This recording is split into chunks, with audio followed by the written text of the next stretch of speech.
South Park is mostly known for putting riveting content like this onto the airwaves.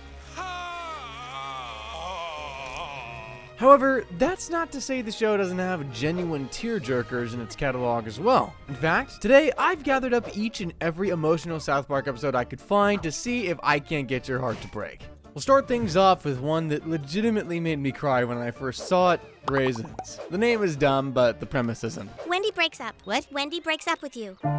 See what I mean? This one's gonna get heavy. One day while the boys play football, Bebe tells Stan that Wendy's breaking up with him. Oof, not even telling him herself. The boys assume that Stan's perfectly okay with it, but that's clearly not the case. What a like Stan gives a crap if Wendy breaks up. With Stan embarking on an emotional, rainy montage that'll really hit you right in the feels.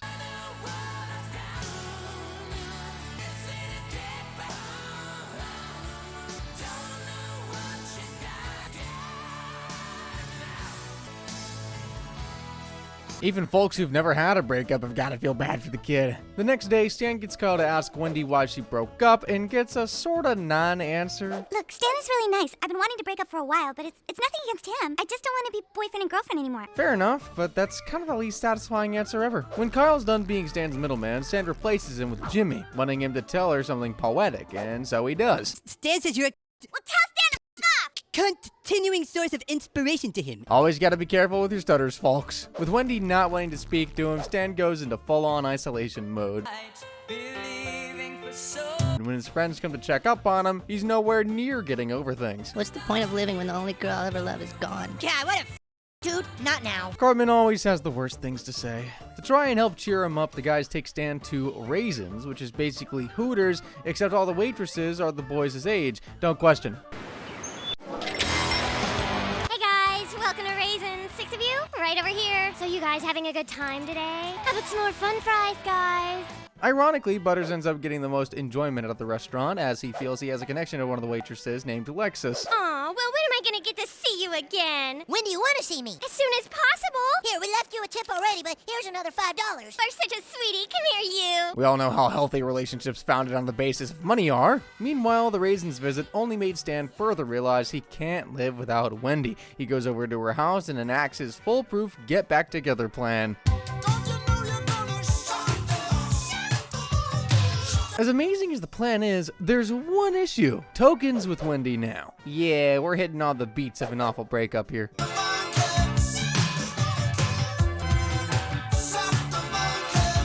Back at Raisins, Butters is waiting after hours to talk to Alexis and give her a gift, and manages to do so despite security. In fact, Butters is so in love with this girl, he's ready to take things up a notch. I was thinking that we should go do something sometime. That would be great, honey, but I'm really busy this week. Tell you what, you come back to Raisins and then we'll be able to hang out all we want, okay? You know, I'm happy he's happy. The next day at school, Stan's still feeling depressed over Wendy, and so commits a cardinal sin for any and all school kids, joining the Goths. Life is pain. Life is only pain. There's only blackness. Dark, depressing loneliness that eats at your soul. I'm cringing really hard at that kid's little monologue. He's like a slightly worse version of me as a child. Stan asks the Goths of what the point of living is if life's only pain, and realizes that it's to make life a living hell for the conformists of the world.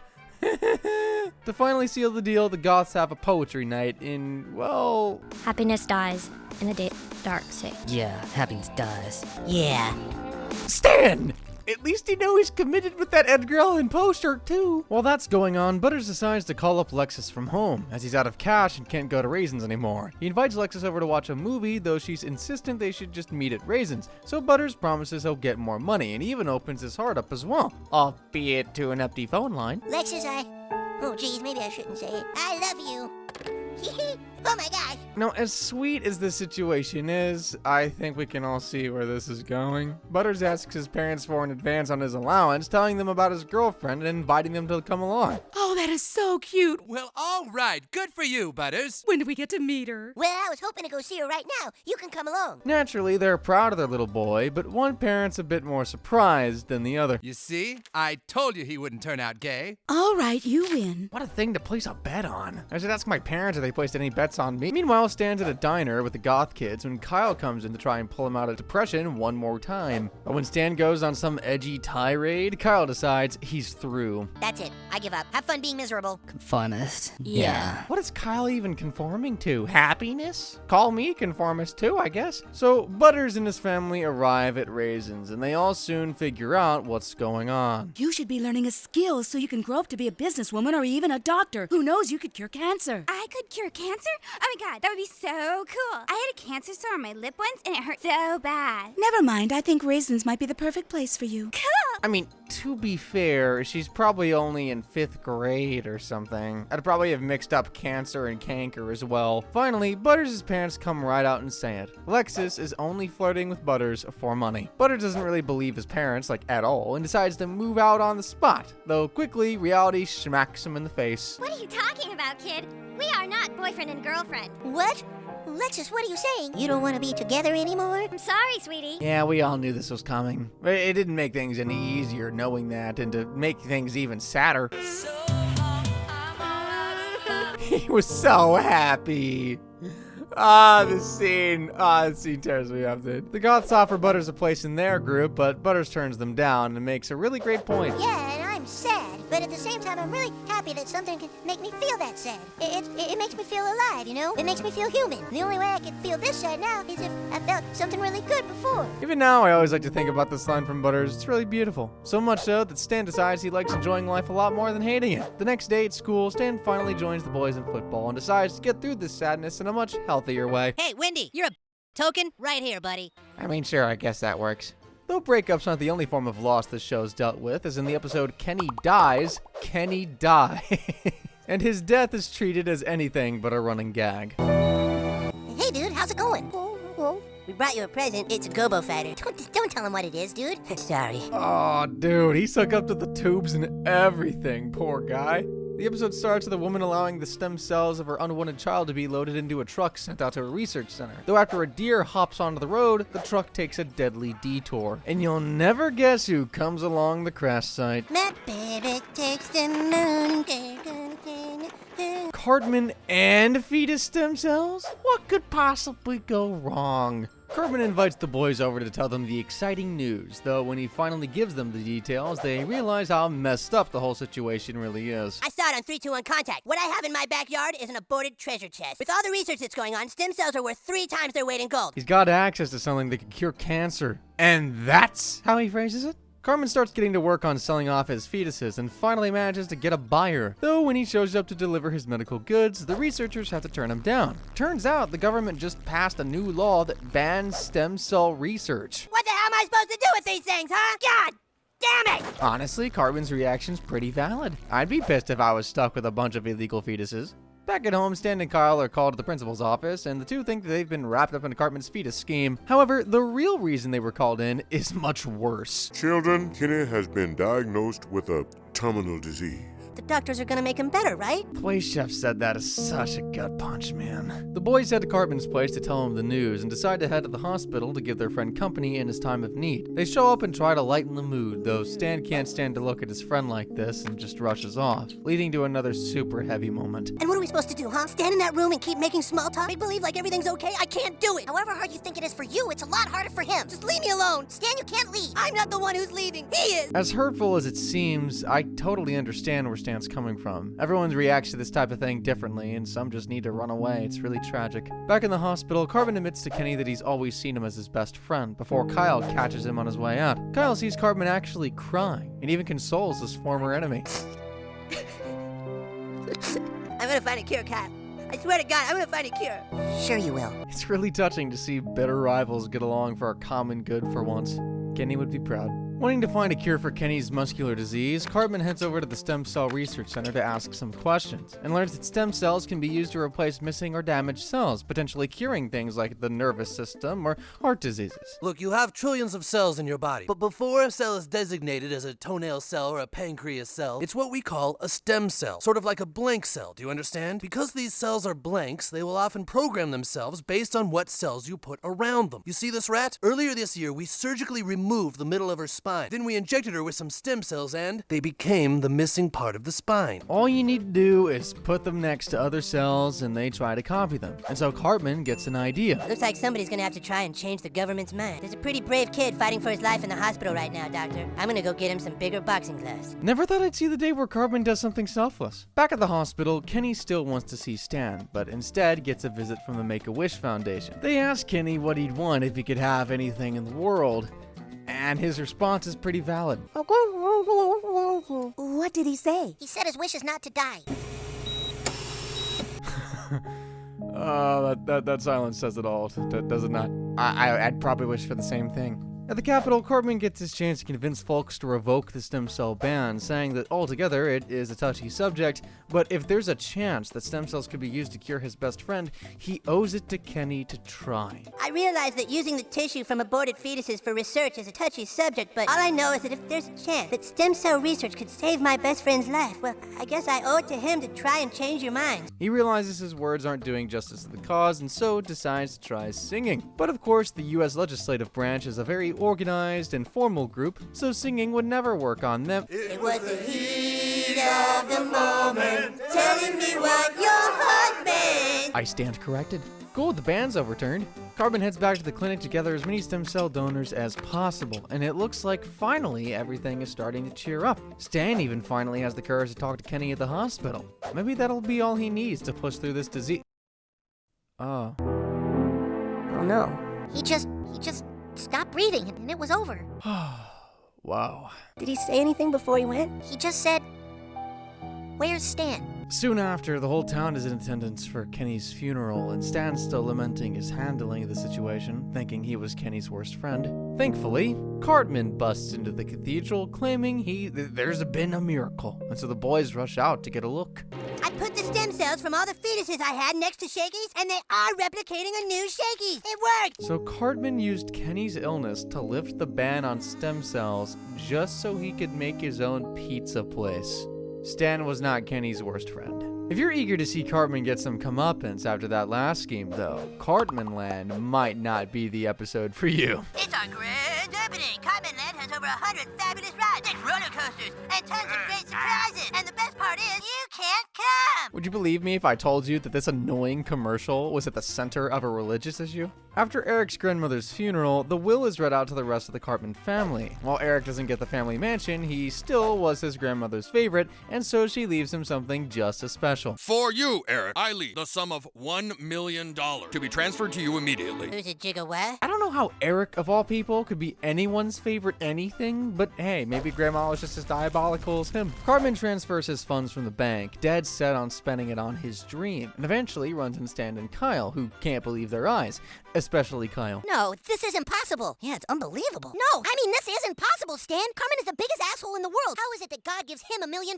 Come on, we gotta see what Cartman is doing with his money. Honestly, that's a valid question. We've all seen the things Cartman does. I don't think he deserves that $1 million. Soon after, Cartman's at the local amusement park looking to buy the thing for himself, though the owner warns Cartman that the place hasn't had any visitors lately and hasn't been making any money. For anyone else, this would be an issue. But this is Eric Cartman we're talking about. Oh, but I'm not buying the park to get people to come. You're not? No. I'm buying it to keep people out. Yeah, he's just tired of waiting in line at the amusement park and wants the whole place to himself. Let's go, dude. Later that night, Stan finds Kyle sitting alone in a synagogue with the other kids worried about where he's been all day. Turns out, Kyle's got a problem. A hemorrhoid problem, to be precise. Yep, while Cartman gets a whole theme park all to himself, Kyle got an infected blood vessel in his ass. I'm always saying, I learned something today, and what does this so-called God give me in return? A hemorrhoid. It doesn't make sense. What is your logic? Ow. This is the perfect example of how life just isn't fair sometimes. I mean, Cartman is crying literal tears of joy at his theme park, while Kyle is crying tears over a religious crisis. The boys try their best to ignore Cartman in his park by watching TV, but even on the airwaves, they can't escape his obnoxious behavior. So come on down to Cartmanland now, but don't plan on getting past the parking lot, because remember, so much to do at Cartmanland, but you can't come, especially you, Stan and Kyle. That may just be the most spiteful advertisement ever created. That night, Stan and Kyle head off to try and sneak into Cartman's theme park, though Kyle bursts a hemorrhoid on the fence on the way in and alerts Eric. Oh God, I popped it! Oh, it hurts! Cartman realizes he's got to get security, but also needs to pay the guy, and so makes the brutal decision to let 2 people in his park a day in order to afford a security guard. Meanwhile, Kyle's at the hospital as his hemorrhoid has become infected. Stan tries to get Kyle to cheer up, but it's clear that the poor kid is just not in the mood, to say the least. Because I finally figured it out. If someone like Cartman can get $1 million in his own theme park, then there is no God. Considering how proudly Jewish Kyle is, you already know how heavily this is affecting him. At the park, Cartman realizes he needs to hire a maintenance guy to repair broken rides, as well as food vendors to feed staff, and so is forced to let a few more people inside each day to cover their expenses. Though there's still one person he's not letting in, no matter what. Let me in! I thought you said buying a theme park was stupid. It is stupid, Cartman. You made Kyle lose his faith in God, you fat asshole. Move along, sir. He's so petty that he'll let one of his best friends be pepper sprayed in the face. And if I were Stan, I'd move away, honestly. I wouldn't want to be anywhere near Cartman at all. Well, now I can finally get back to riding my ride. Sweet! Yay! Back at the hospital, Kyle's parents bring a Bible and read their son the book of Job, which tells the story of Job, a man who believed in God and was extremely righteous. Satan challenged God to take away all the things Job cherished to see if he'd still be godly, still be faithful, and so he did just that, killing his family and friends and giving him blisters, amongst many other things. Yet even still, Job believed. God said to Satan, "See, I told you, Job still praises me." And that's it? That's the end? That's the most horrible story I've ever heard. Why would God do such horrible things to a good person just to prove a point to Satan? That's it, no reward. In the actual Bible, Job does get a reward, but I guess in South Park, that just doesn't... that never happened. I'm sure that lovely story is exactly what Kyle needed to hear. I don't know. Then I was right. Job has all his children killed. Michael Bay gets to keep making movies. There isn't a God. See, now that I think about it, Kyle may be onto something here. Surely no God would ever allow those Transformers movies to exist. Meanwhile, Cartman's having to let more and more people into his park to afford staff, inadvertently creating a thriving business. So much so that his strategy is being employed by other businesses. All of which is the last thing Kyle needed to hear about. But, well... Eric Cartman is surely the financial genius of our time. Kyle? Get the doctor! Kyle doesn't even want to fight the infection at this point. This really is just incredibly tragic the more you think about it. Meanwhile, Cartman's starting to really feel the effects of having a crowded theme park, finding the previous owner and selling it back for his $1 million.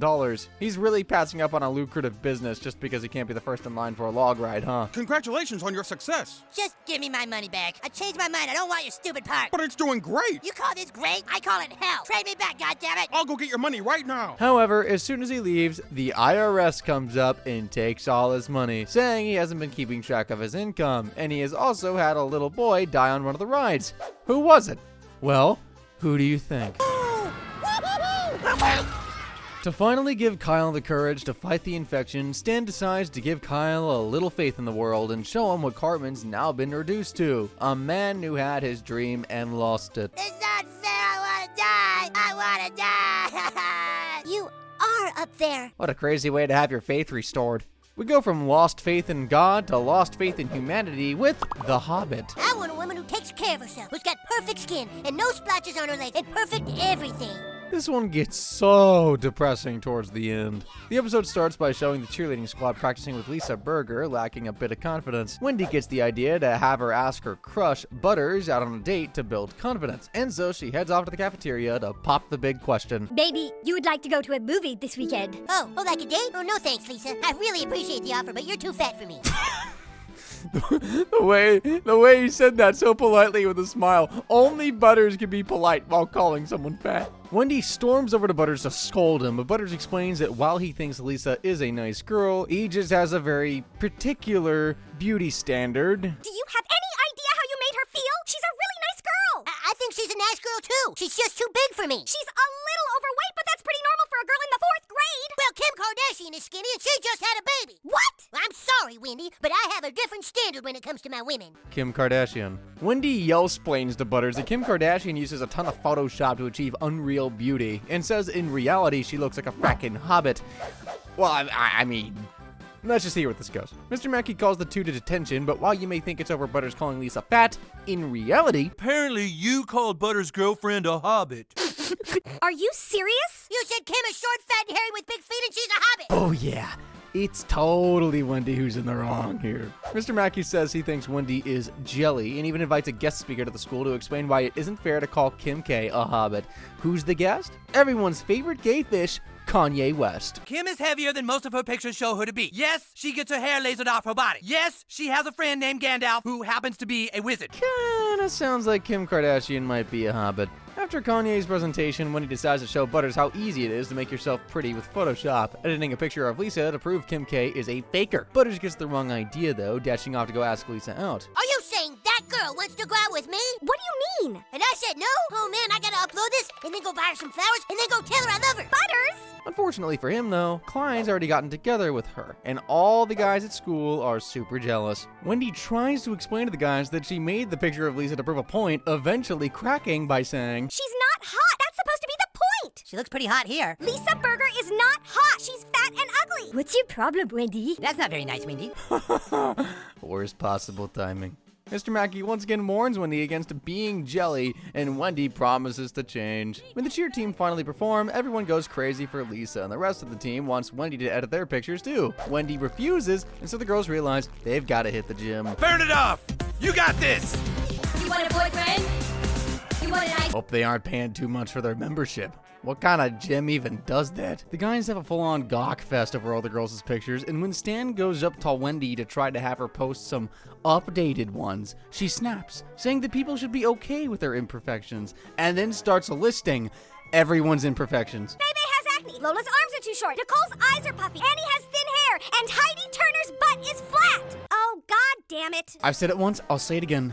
Worst possible timing. At cheer practice, Wendy's now the one with a lack of confidence, with the others calling her a hater and says that she needs to go to the gym. Obviously, that doesn't go over well. Problem with having fake pictures of yourself is that you start to believe in your own bullshit. And if society won't fix it, I will. Wendy heads to the news station to try and get any photoshopped images to be labeled as edited, but they also just end up seeing her as a jealous hater. Eventually, Wendy is visited at night by a special guest, trying to explain the Hobbit's reasoning for using Photoshop. Once upon a time, there was a little Hobbit who lived in the forest, and all the Hobbit ever wanted was to be beautiful. So you see, the Hobbit, had their dreams come true through Photoshop, and Wendy really is a hater. Even if the Hobbit's dreams are incredibly shallow and pathetic, sure. So the next day at school, Wendy finally gives in to the pressure and photoshops her image with tears in her eyes.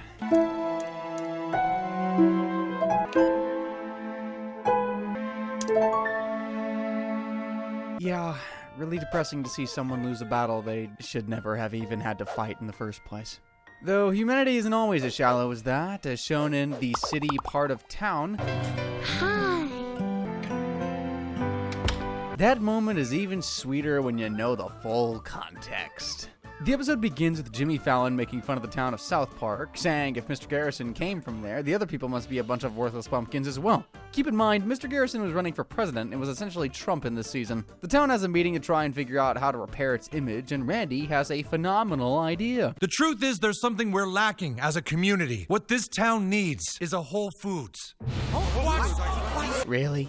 A Whole Foods? You're a town that said, well, this happened, and that's what'll fix it in your minds? I can't believe I'm saying this, but maybe Jimmy Fallon has a point. The town gets behind the idea, even planning on building a little area for artisan shops and cafes to obstruct the cruddier parts of town and attract Whole Foods there. Kenny's family takes the issue with the area going right around their house, but the town assures the McCormicks that they'll handle things with grace.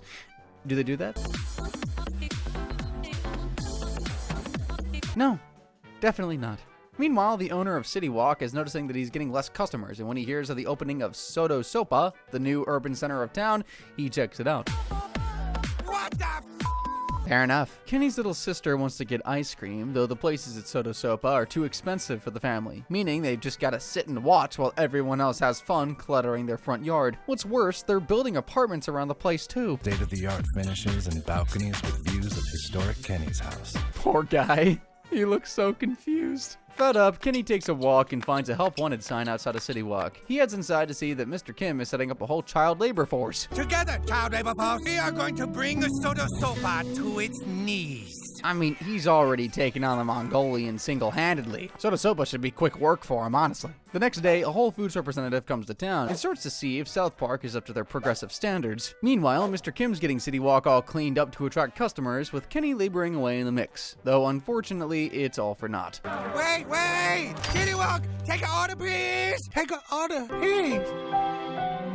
That's not exactly the emotional moment of the episode, but I almost feel bad for the guy. If only he wasn't using child labor. Back at Soba Sopa, the Whole Foods rep likes what he sees, but needs a place to stay. And while they only have a Motel 6 for now, Randy shows the man their future plans for expanded housing. Now you can relax in your state-of-the-art deck spa while taking in views of that mixed Soda Sopa culture. You shut your mouth or I'll set. Of course, it's right in front of Kenny's place, because who wouldn't want a front row seat to those arguments? Back at City Walk, Kenny's staying overtime to try and make some more money, and Mr. Kim takes notice. I like you, Dennis. You work real hard. I wish I could give you more. You deserve more. Honestly, this is a really touching conversation. Crazy how this show manages to make me feel for Mr. Kim of all characters. Mr. Kim worries he's gonna have to shut his restaurant down because of the competition, but Kenny gets an idea. It's an all-new food and nightlife district. This is Shitty Pot Town.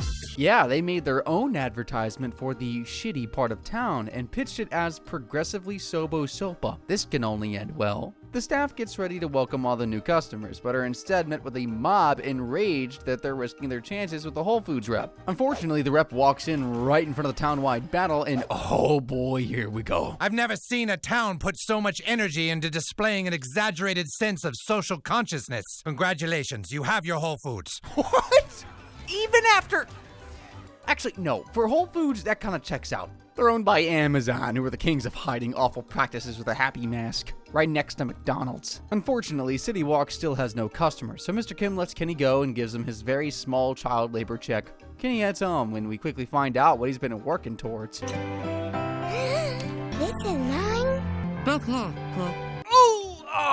Oh, my heart just melted. Oh, Kenny put himself through literal illegal labor to make his sister happy. That's the kind of emotion only South Park could create, man. Though if you're tired of heartwarming, Stanley's Cup has got you covered in the heartbreaking department. It's a pretty bad time for me, Coach. I'm only 5 and I'm dying. Yep, now you understand what we're working with. The episode starts with Stan at his newspaper delivery job when his bike is towed by the county for having too many unpaid tickets. Stan heads over to the town government center to get his bike back, but the county official is... Stan Marsh is a bright young man. Got a great family. A promising paper rep. Only problem is, his bike's been impounded. Well, he's about as helpful as most local government employees. I'm looking at you, DMV lady. The official says he'll help Stan out if he coaches the town's Pee-wee hockey team, and one annoying trailer voiceover later, Stan's at the recreation center. With the kids' skill set, Stan's obviously got a tough job ahead of him, but it gets even tougher when he realizes that one of the kids is a little worse for wear than the others. Nelson has leukemia. It's already spread to his bone marrow. I don't want to have cancer. Oh man, that's awful. No kid should ever have to go through leukemia. As if the situation isn't sour enough, Park County's rival, the Adams County team, shows up to gloat in Stan's face. How could this get any worse? Please don't let us lose to Adams County. My daddy will beat me again. Oh, frick! Are each of these kids just little bundles of trauma? Stan gets home and tells his family about his new job, causing Randy to panic. Apparently, the last time Stan was involved with Pee-wee hockey, something horrible happened. Maybe they were talking about this? I grabbed him! Mommy, I grabbed him! Classic. Okay, but no, in that flashback, we get the real reason Randy doesn't want Stan to be involved with this hockey gig, and it's gotta be one of the most traumatic things I've ever seen. Oh yeah, I'd be scarred for life if I undershot a goal at the age of 4. At practice the next day, Nelson, the leukemia kid's parents, come up and I feel bad referring to him as the leukemia kid, but I didn't say his name earlier. Anyway, yeah, so their parents come up and just kind of take out their frustrations on Stan, ultimately asking if he could just go talk to their son about death. Why exactly should it be Stan doing this? Nah, I'm just his father. You're his coach. You're like a father to him. That's got to be one of the most idiotic sentences I've ever heard. I love it. Stan goes to the hospital to talk to Nelson and is asked all the big questions that have no answers. Why does a 5-year-old have cancer? Why did it have to be him? What happens after you die? Obviously, Stan can't answer any of those, but he can make a promise. Make it so I don't have cancer. Dude, I told you I can't do that. Will you just win for me? Okay. Now Stan has to win this hockey game. He tries to get to the Adams County team to throw the game, but they aren't budging, so he tells his team the news in order to rile them up. Surely that'll work, right? If we lose, we're gonna kill Nelson? Oh, Jesus, no! I don't want to be a murderer! Of course it didn't. Honestly, I probably would have thought the same way when I was 5, but still. The game begins, and it's as riveting as you'd expect a Pee-wee game to be. It goes nowhere and only ends in a tie. But what does that mean for Nelson's cancer? Well, he isn't worse, but he isn't getting better. It's almost as if his cancer were tied. Oh, boy. Oh, my cancer hurts. So his health really is tied to the outcomes of these hockey games. That can't be a good sign. Also, my cancer hurts is funny in such a twisted way. I'm sorry. The good news is the team's been invited to play against Denver County. The bad news is that Denver County actually scored on Park County a ton the last time they played. What the team needs is an actual good hockey player. A Canadian. Wow, he's good. Man, Ike's got a bright future ahead of him with those hockey skills. Finally, the big day arrives. And after the big leagues reach halftime, it's time for the Little League intermission. However, the other Pee-wee team didn't show up, meaning Park County has nobody to play. What'll happen in Nelson? Thankfully, one of the big leagues offered Park County to play in their place against the Detroit Red Wings to give them a chance at winning and curing Nelson's cancer. How kind of them.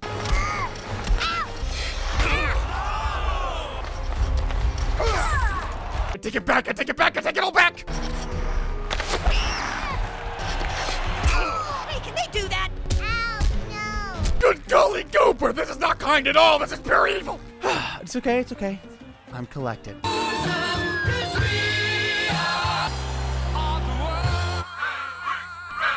No hope, no hope. Wow. Yeah, there's your heartbreak, folks. Stan's face, bro. Look, it's sad, okay? South Park episodes that make you cry, but it's so absurd that you kind of just have to laugh away the pain, no? My jaw dropped, brother. And the jaw-dropping train just keeps on rolling with the episode Cartman Sucks. Want proof? I swear on my mother's life, I'm not going to stick anything yucky in your mouth. Okay. All right, you ready? All right, okay, open it. Good. Okay, here it comes. Leave it to South Park to have a heartfelt message buried underneath that. So Cartman's been inviting Butters over to spend the night a lot recently, specifically to prank him every time he heads to sleep. And he always makes sure to photograph his handiwork too, no matter how awful the prank gets. That night he pulls off his greatest prank yet and runs to the bus stop to tell his friends all about it the next day. And then I took a picture of his wiener in my mouth. Dude! I know, check it out. Look, I got his whole wiener in my mouth, see? Oh man, I got him good. See, Cartman, you kinda got yourself good there. Cartman insists that putting Butters' wiener in his mouth makes Butters gay, but the boys tell him that in reality, he's the gay one. A real battle of wits there, folks. Kyle says to counteract the gayness, Cartman has to get Butters to put his wiener in his mouth, and naturally, Cartman rushes to Butters' place and gets to work, blindfold and all. This is so messed up on so many levels, dude. All right, okay, open it. Good. Okay, here it comes. Just sit really still, okay? Here we go. Butters! Whoa! Hey, Dad! Butters, what are you doing? And it just got a million times worse. That's why you should always knock before entering. Butters' dad tells him that he's just a little bi-curious and goes to church to get him some help. All the while, Butters still has no clue what's going on, because, blindfold. Is that true, son? Are you feeling confused? Yeah, I'm pretty confused, all right. See, I would be too if I were him. The priest tells Butters' dad to send Butters to a camp that cures boys of their bi-curiousness, saying it'll be a great way to fix him. Meanwhile, Cartman goes over to tell his friends that he's caught on to their scheme, saying the internet told him that the only way to reverse the gayness is... All I have to do is throw away the picture, forget it ever happened, and nobody will ever know. Except for us. Right, except for you. And all the people we tell. See the problem here? How do you not tell the world about something as hilarious as that? Elsewhere, Butters shows up to the conversion camp and gets assigned an accountability buddy, someone to make sure he doesn't slip up while at camp. Let's meet Ryan, your accountability buddy. Ryan thought he could never change, but now he's learning that with the power of Christ, he can have a whole new life. Oh, yeah, they went there. These are the issues we're tackling here. Buckle up for some uncomfortableness. Back to the others. Cartman's picture of the deed is gone, and so he accuses Kyle of stealing it, with Kyle eventually just getting too fed up to deal with the kid. Dan, you're a Jew, and Kitty, you're a Jew. You're all Jews. Ow! He never gets any more tolerable, does he? Oh, and in case you were wondering if things were any better back at camp, Right now, you're like a paperclip. And just like a paperclip, God needs to bend you and shape you and make you straight. no. Cartman heads over to the police station to try and report the theft, but realizes he doesn't have time for the police to try and get a warrant to search Kyle's home, as show and tell is tomorrow. It's a picture of me and what appears to be a in my mouth. And if Kyle really does have the photo, I think we all know what that means. Cartman does come up with a plan though, coming somewhat clean to his mother about the situation and asking if she can talk to Kyle's mother. Camp's still not running smoothly for Butters, as Bradley, his new accountability buddy, had a little bit of his contraband discovered. Then do you mind telling us why we found this Sears men's underwear catalog in your room? Well, at least it's only Sears. There's much worse magazines Bradley could have had. They're sent off to write scriptures as punishment, but Bradley starts to realize he may actually like Butters. Butters is still kind of clueless, though. You like me? Sure, I like you a lot. Oh God, we're both unfixable. Don't you see we're lost causes? We're just evil and nothing can change us. There's no other way out, Butters. We have to kill ourselves. Oh, this is getting bleak, man. It's awful that this kind of stuff just isn't limited to South Park. Back to Eric, Miss Cartman calls the Broflovsky residence and puts things bluntly. Apparently, your son has a picture of Eric with another boy's in his mouth. Yeah, I think I'd have the same exact reaction, honestly. Cartman's mom tells Eric that Miss Broflovsky ensured Kyle didn't have the picture, but Cartman knows it's all just a lie, and decides the only thing he can do now is beat Kyle to the punch of showing the picture and steal his satisfaction. Then that's it. Kyle wins. But he won't win completely. I'm going to print out another copy of that picture, show it to the class myself. At camp, Butters is yelled at for losing his buddy, though eventually Bradley is found. Just not in a great place, to say the least. Butters tries to talk him off the ledge of the bridge, but when the counselors say he's too confused to help, he finally snaps. I wasn't confused until other people started telling me I was. You know what I think? I think maybe you're the ones who are confused. Because if I'm bi-curious, and I'm somehow made from God, then I figure God must be a little bi-curious himself. Yeah, that's a pretty good point. If God loves us all, he loves us all, bi-curious folks included. The speech is enough to get Bradley off the bridge, and even his dad has a change of heart to boot. I like being bi-curious. Well, you know something? So do I. Wait, now I am confused. You know, confusing as it may be, good on Butters' dad for figuring himself out. Oh yeah, Cartman's show and tell.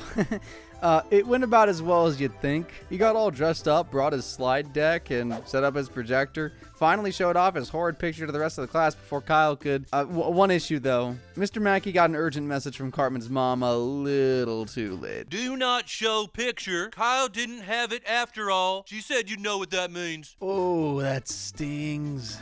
Well, you know what they say about assumptions, Cartman. Lame. Agreed. Thankfully, nobody got hurt in that last one, but the same cannot be said for the episode The Return of Chef.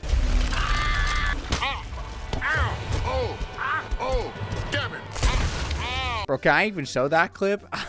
I don't know. The episode starts with a brief previously on South Park bit, where we learn that Chef decided to move out of South Park to join the Super Adventure Club. Did this actually happen in a previous episode? No, not at all. See, Isaac Hayes, the voice actor for Chef, quit the show after the episode Trapped in the Closet aired, as it mocked his religion, Scientology. So now he's gone forever. Or is he? Hello there, children. He's back! Yeah! Yep, seems like Chef is back. Good old Chef is here to stay in South Park, and there's not a thing off about him at all. Hey, Chef. How's it going? Good. Well, how about I meet you boys after work and we can make love?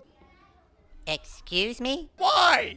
Why? This has to be just a one-off issue, right? Maybe a slip of the tongue. I'm gonna make love to your asshole, children.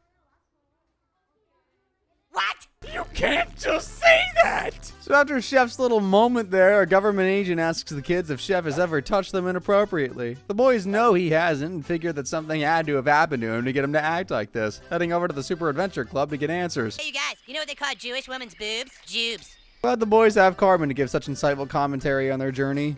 Jubes. The boys arrive at the club, and when they ask why Chef would all of a sudden act freaky around kids after joining them, the headmaster says that that's what the club is all about. Doing horrible things to kids across the globe. Lovely. He asks the boys if they'd like to join them, and when they say no, he's got a backup plan. Dude, what are you doing? Oh, well, it doesn't work on everybody. Well, so long then. Just what the hell is that thing? What? What thing? I don't see anything. The guy had the noises and everything. How did that not work? The boys figure out that the club hypnotized Chef to turn him into a weirdo, and per the recommendations of a therapist, takes Chef to do his old favorite things. Naturally, they head to the strip club, and after a girl who's just Chef's type persuades him, he's finally got something to say. I'm going up. Come on, Chef. You can do it. I'm gonna make love to you, woman. Gonna lay you down by the fire. With a song like that, you already know the real Chef is back. Though maybe not for long, as the club returns and kidnaps him. Everyone returns to the clubhouse, and the boys aren't leaving without Chef, who's in the process of getting re-brainwashed. To try and convince the boys to let them keep Chef, the club decides to tell the boys their greatest secret: everlasting life. He discovered that children have things called marlocks in their bodies, and when an adult has the child, the marlocks implode, feeding the adult's receptor cavity with energy that causes immortality, so saith the ruler of Bethos. Are we talking about immortality or immorality here? Either way, this is ridiculous. Anywho, after some really awful security tries to take the boys out, they break Chef out of his cell and flee the clubhouse. Though right as they're about to make it out for good, the headmaster reminds Chef why he left South Park in the first place. He sought adventure and freedom from his boring Colorado life. Stay with us and your life be grand and eternal! Chef, we love you. Oh, I hate hearing the little quiver in Stan's voice. You can tell how much Chef means to him. Chef starts to walk back towards the club, but lightning strikes the bridge, causing him to plummet to his death below, being impaled for good measure. And being torn apart by animals for even better measure.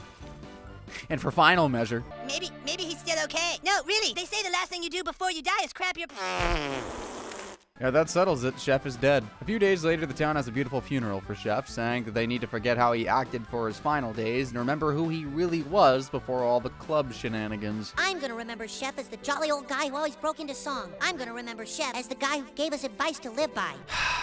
Yeah, nicely said. If you can't tell, Chef really did never come back to the show because of the Scientology dilemma, and even worse, Isaac Hayes died just a few years later, making this ending hit even harder. We go from loss of friends to a loss of happiness in general with the episodes You're Getting Old and Asperger's. I swear, despite the last one's title, these make me tear up.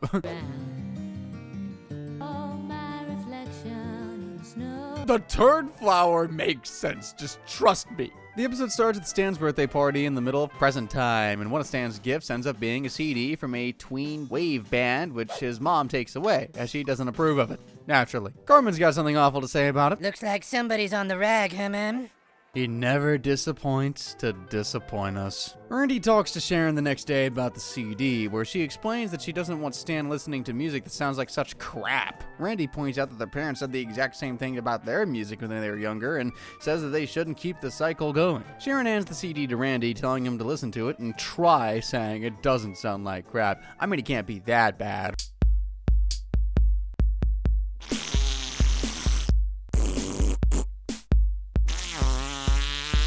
Oh, it literally sounds like crap. Music's getting real experimental these days, huh? Even still, Randy pretends to like the music to prove Sharon wrong and stay cool. The parents rally up the kids and tell them they aren't allowed to listen to the new crap, instead showing them some of the classics. Now you compare this to tween pop and tell us which one you think is real music.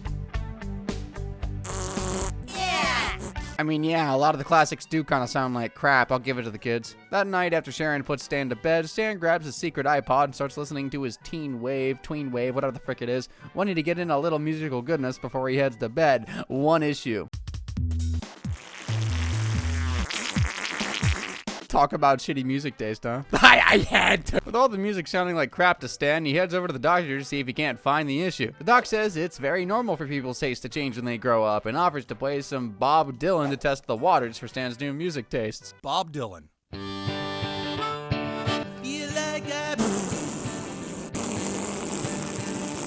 Can't say I'm a Bob Dylan fan after hearing that one. The doc finds Stan's distaste odd and gives him one more exam, spotting the difference between a turd in the microwave and a Kevin James movie. Spoiler alert, they're the same. Finally, the doctor gives Stan his diagnosis, and it's pretty bleak. It's a condition called being a cynical asshole. Everything just seems shitty, and everyone starts to seem shitty, and everything they say just starts to... You know, I swear I hear the exact same thing coming from people's mouths when I turn on the news every day. Guess I'm a cynical asshole too. After another convo where Sharon tries to get Randy out of this childish rebellious phase, Randy decides to be a rock star himself and takes a few of the things he learned from Teen Wave into his act. I got a fever, but it's under control. Hey, art is art. Art is art. Back to the boys, Stan tells his buddies about his cynicism diagnosis, and to cheer him up, they decide to go get some ice cream, though it looks like shit. Processed shit. Well, if that's not bad enough for you, try this on for size. Eventually, Randy gets another girl in on his act, and it's a really powerful duet. Yeah. Who the hell is that woman, Randy? If I were Sharon, I don't think I'd have the brain power to even speak here. I'm in the trenches right now. So much crap in this one. The next day, Stan's forced to eat alone at the diner as his friends are sick. Though when he sees them outside, he knows something is up. I'm sorry, but you're a bummer to be around. Everything that looks like shit, and this is shitty. You guys don't want to be around me? Yeesh, that's a really tough talk to go through. Imagine losing your friends and knowing it's pretty much your fault entirely, but don't know how to fix it. I don't think there's a way to fix that. I'm gonna be fracking real with you. Thankfully, Stan's offered one more chance to hang out and goes to see a movie with the guys. All he has to do is not bring the mood down. Hey, that's a Jack and Jill trailer. Oh, come on, people. That's it, Stan. I'm not sitting through a whole movie with you. Dude, wait, I'm sorry. No, Kyle's right. You suck, dude. Me? Did you see that shit? Okay, to be fair, that movie is literally one of the worst things Adam Sandler cursed us with. It's a damnation on mankind. The boys are just done hanging out with Stan, and even when Kyle tries to explain, he starts to sound and look like crap like everything else. Things are the same for Randy as well, with both himself and Sharon realizing they aren't a happy couple. They got too contrasting of lifestyles. In fact, I can't fake it anymore. You just seem kind of shitty to me. You kind of seem shitty to me, too. Yeah, this is just really awful to watch. It's natural, I guess. Sometimes people grow apart almost more often than not these days, which is just sad, isn't it? To put the cherry on top of this literal shit Sunday, Sharon and Randy split up, and Stan, as lonely as ever, still sees everything as crap.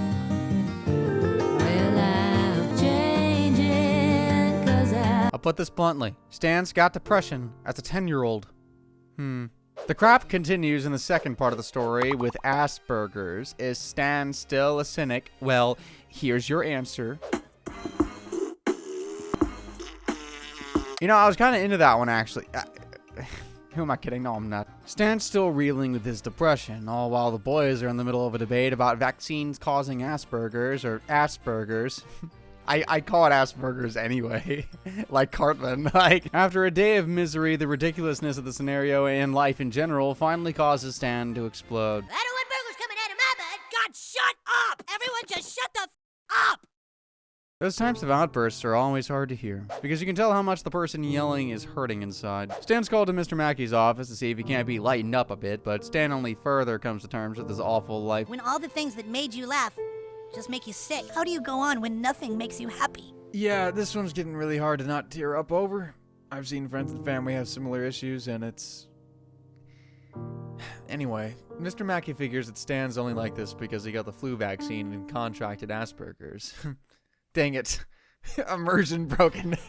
Sparking a bill to be signed by the president banning mandatory school vaccinations. Don't ask why he's a duck. With a new controversy on his mind, Cartman decides to get creative to skip school. Why are there hamburgers in your underwear? Are you serious? Oh my god! You're saying I have Asperger's? I mean, if I was in the 4th grade and heard of this disease for the first time, yeah, it's probably what I'd imagine too. Elsewhere, Wendy heads to Kyle to try and figure out a way to cheer Stan up, but Kyle, well... No, I can't, Wendy. All his negativity is starting to make me depressed.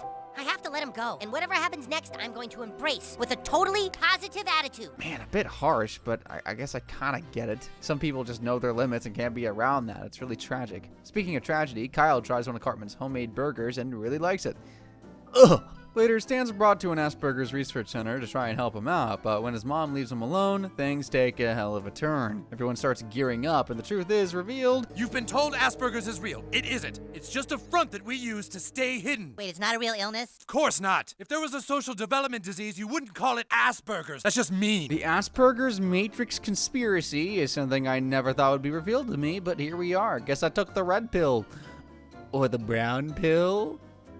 I'll let myself out. The secret society of cynics does their best to explain why everything is crap in the modern world, saying something is sending out suppressive brainwaves to cheer people up, but they aren't exactly certain on whether it's aliens, robots, mutants, or something else that's sending the waves out. The society sees Stan as the key to solving this issue and give him a key to infiltrate the brainwashed world: alcohol. Jill, you got a date with Al Pacino? I think Al Pacino wants to play Twister with your sister. Adam Sandler, funny. If it's making Adam Sandler funny, there is no doubt this stuff is the key. Stan finds Kyle and Cartman running Cartman Burger, with the secret ingredient still a secret, mind you, and tries to make amends by explaining the situation, though the cynicism mixed in with alcohol starts to take over. You, Kyle, you're a piece of shit. Kyle, I love you. You're a piece of shit, though. F you. If only I had $1 for every time I saw someone acting like that. The next day, Stan wakes up hungover and heads back over to the research center, where society boozes him up once more and sends him back out into the brainwashed world. Let me ask you one question before we continue. Do you think it's smart to fill a 10-year-old's body up with copious amounts of liquor and tell him he's the chosen one?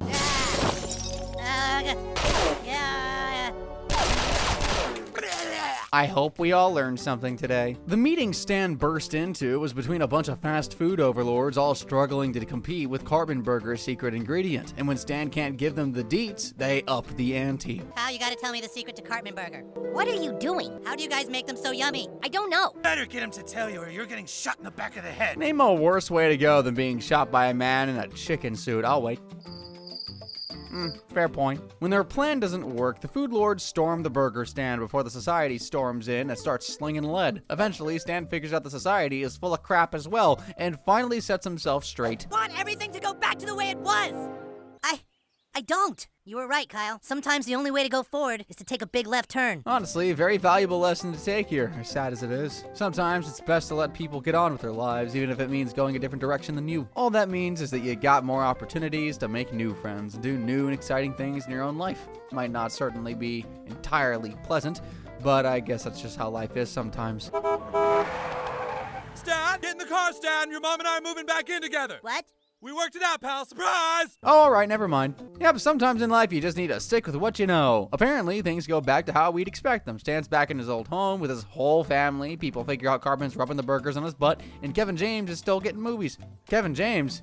Kevin James! In fact, the boys are just about to go see the Zookeeper sequel, and Stan's invited to come along with. Although he may need a little something to take the edge off the film. Fair enough. The real lesson here is, kids, life is complicated, and there isn't always going to be a right answer for how you handle the complicated things. Sad, but true.